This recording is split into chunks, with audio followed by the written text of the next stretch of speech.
Good morning, world of Facebook. My daughter's with her dad for a bit, so I'm just hanging out having my coffee and thinking about the world and wanted to hop on to have a little discussion with you guys since I'm alone here and with my thoughts.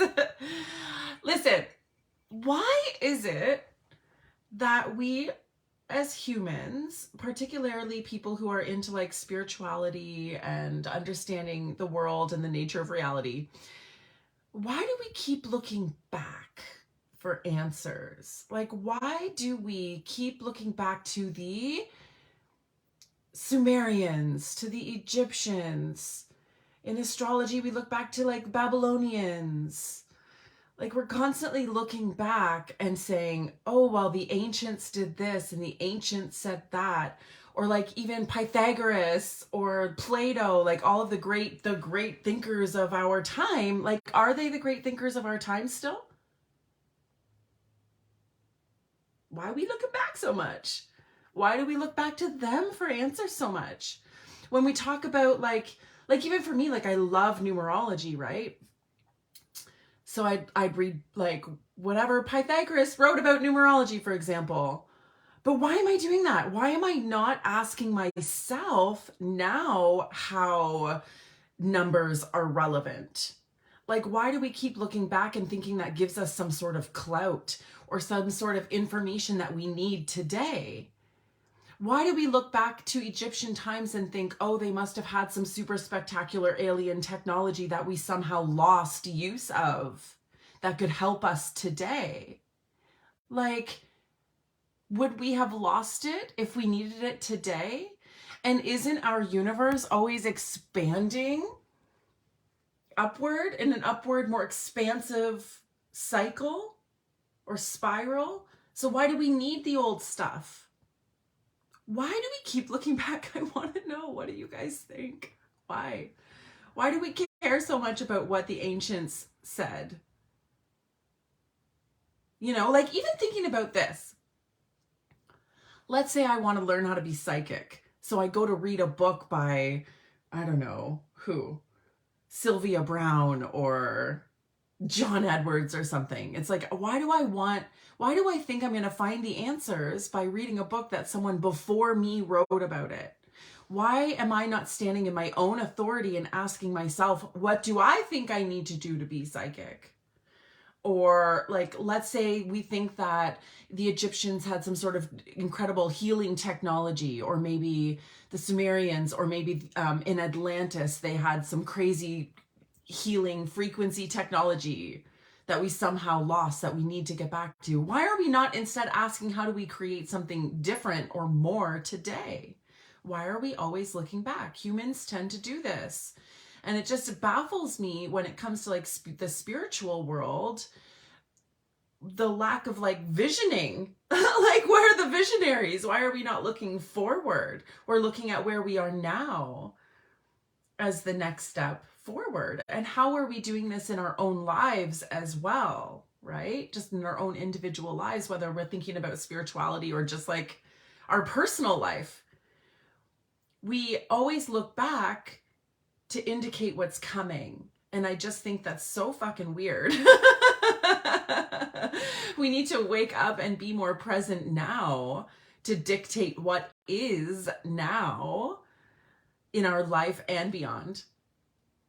Because we are creating reality. We are creating reality as we go.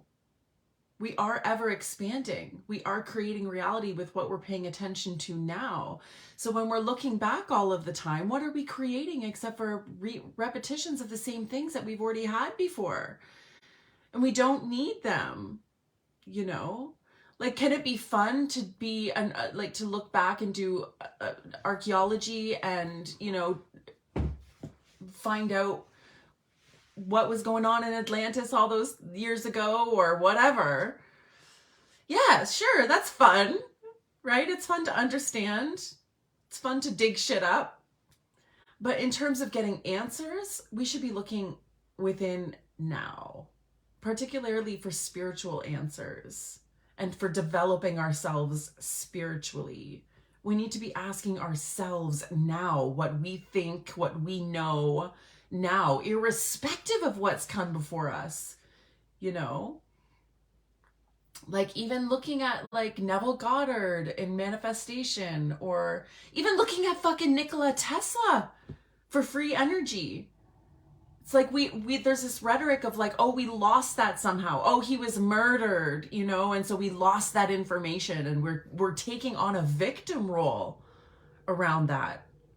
I really don't think we would have lost anything that we weren't okay to lose. I really believe that. There's like a natural culling process that happens as you expand. You're always losing in order to make room for more. So maybe the things that we lost, like Nikola Tesla's free energy theory, we needed to lose to expand for more, to make space for more.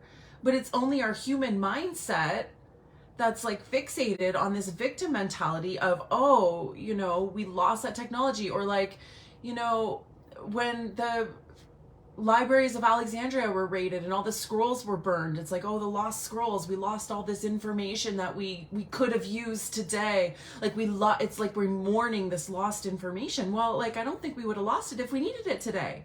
Let's be present today and ask ourselves what we know today. Because when we keep looking back, we're not accessing the full potential of our awareness of what is real now. You know? Hey, Bri. I know we've talked about this a lot, right? Like, what's with that?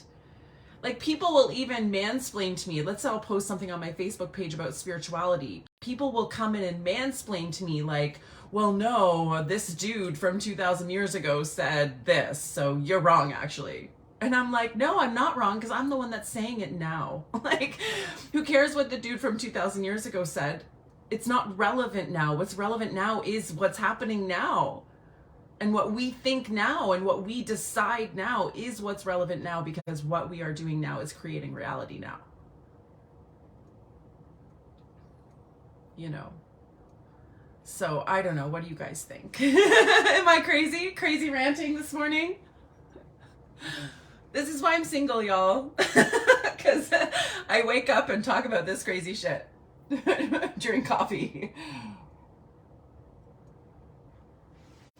We're constantly looking back, and even people will say like even in the context of last century, like we'll look back in our own family. Oh, my grandmother used to hand bake the bread. I really need to learn how to hand bake the bread. No, you are living in the now time.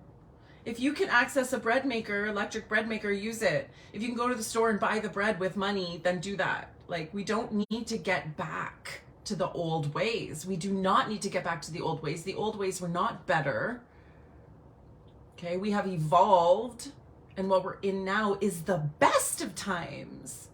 And I really feel a lot of like, this is Pluto in Aquarius. This is the new age, where we are going to stop looking back to these old ancient technologies and ancient texts, the forefathers of thought, psychological thought, right?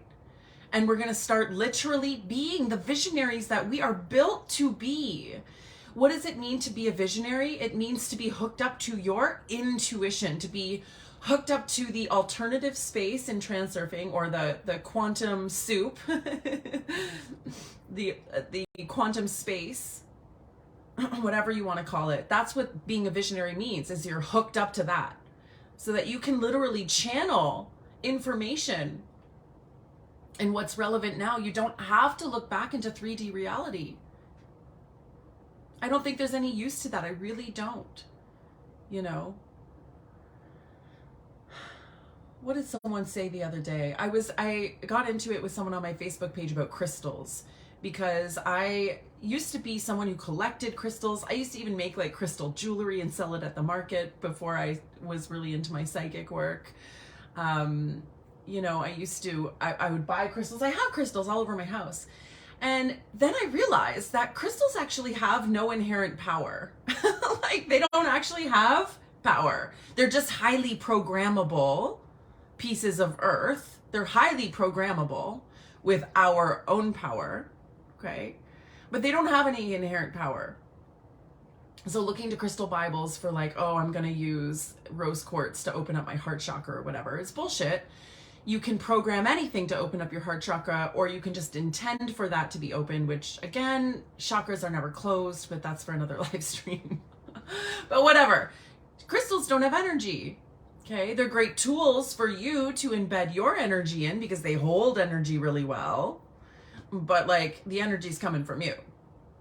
And I wrote this on my Facebook page, and someone answered me of like, well, fine, but the ancient Sumerians used to crush obsidian and like use it in their wounds or something, or like, you know, the ancient Greeks used to use amethyst to access higher realms or whatever. And I'm sitting over here like, okay, just because they did it doesn't mean it's right. What the fuck? Just because, like, you know, then 3,000 years ago, maybe the Egyptians did use crystals to connect with higher frequencies to move rocks. Maybe they did. That doesn't mean that crystals inherently have power now. That may be not relevant today. It's not real now, right? Just because it's like saying, well, you know, people jumped off a bridge, so I should. Right? So think about this. Think about this in the larger context of like looking back to the Egyptians or looking back to Tesla even for free energy, whatever, whoever it is. Which, by the way, a lot of these people are fucking dudes, by the way.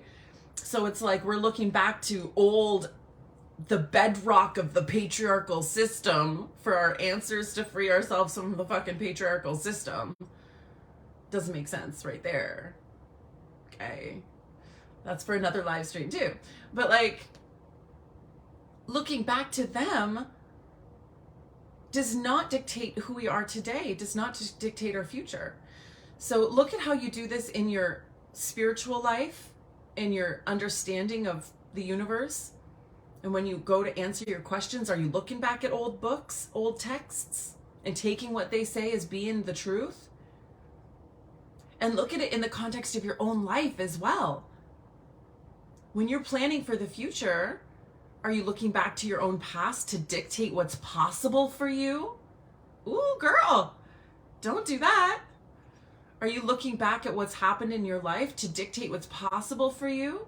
Do you look at your astrology chart? Oh, well, the ancient Babylonians said that, you know, Mercury in Aquarius means I'm going to say some crazy shit, so I'm going to say some crazy shit. I mean, that's true, and I do have Mercury in Aquarius, and I do say crazy shit. But are you looking back at stuff in order to quantify your future? You can do that, and you'll create more of what is predictable and more of what you've already had. Or you can step into your role as a visionary, as a human antenna on this planet to tap into the quantum soup and choose reality, to quantify reality as it is now. Because, you know, we're like little computers. We like to calculate shit. We have our senses. We like to like take in information and then make sense of it. But don't look back to do that. Look now to do that. How do you feel now? Look at this in your daily life. Like when you're going to the Walmart, do you get a shudder? Like, oh man, here I go to the Walmart. It's always busy at the Walmart. Or like, are you allowing something new to happen? Are you being present and not making assumptions based on your past? I really feel, like I said, this is Pluto and Aquarius. You know, Pluto's moving into Aquarius here. I think it is now at 0 degrees Aquarius. It's going to back out into Capricorn again, probably when it retrogrades. But the next couple of decades, we're going to be Pluto and Aquarius. And this is about the visionary process. It's about no longer looking back to quantify what is now, what is true now, or to dictate the future. It's about tapping into that alternative space and calculating and interpreting something new, what's real now based on new information. And the new information is going to come through us individually, through awakening to our own individual ideas and thoughts on things and our own perceptions on things, because your perception creates reality. And all of us having individual perceptions creates the collective reality. So this whole shift in humanity, this ascension process, which is really a process of expansion, not ascension. There's no hierarchy in energy. But this whole expansion process of the collective human condition is going to come through one by one, us changing our own individual perspectives. And it's not going to be by looking back at ancient fucking texts. It's going to be by awakening to what is true for us in the moment now. Okay? So, I don't know. That's what I'm thinking today. My coffee's cold. I'm going to go make a new coffee. Let me know what you think, though, guys. I'm curious. I want to continue this conversation. Thank you for hanging out with me and being my pal and letting me rant. I'm sure I'm going to do it again. I'm probably going to start a podcast. Stay tuned. Have a great day.